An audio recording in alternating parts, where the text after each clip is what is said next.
encouraging.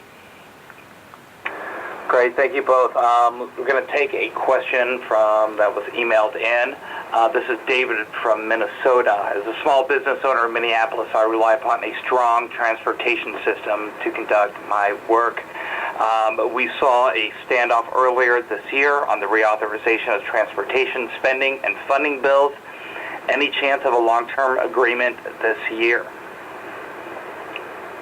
Kevin, if you want to take first stab. I'll take it real quick. Yeah, without getting it too far into the details.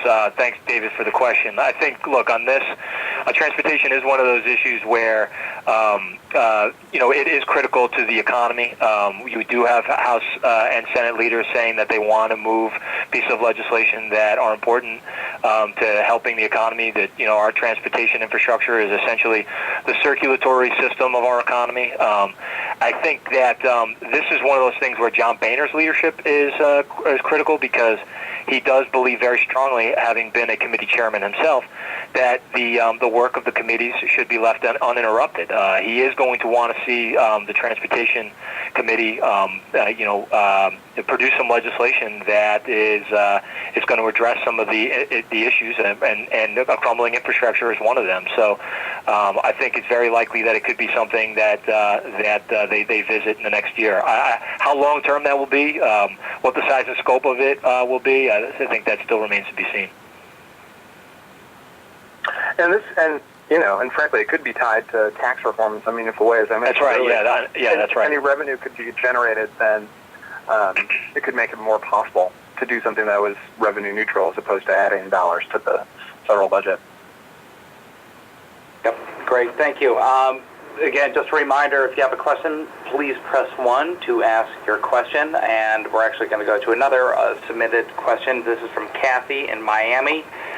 We know that trade is a priority for the administration and for the Republicans in Congress.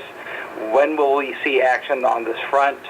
First with TPA, and what is the timeline, do you think?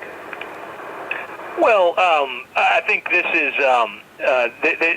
for folks that are interested in trade. Again, it's encouraging. If you look at what all the leaders have said, with the President, Mitch McConnell, and I expect John Boehner today, they will continue to point to trade as an issue where they think there's some common agreement. Obviously, TPA remains a critical vehicle for the Trans-Pacific Partnership to actually become a reality. That said, while there is a path for maybe TPP where it could close before TPA, it's important to remember that TPP probably won't close, but can close but not be presented to Congress for months. So it could take a while. I think that it's I'd be skeptical about it getting done in the lame duck. But that there will be conversations about what's the best vehicle and what's the best structure to make sure that something gets done on trade after the new year.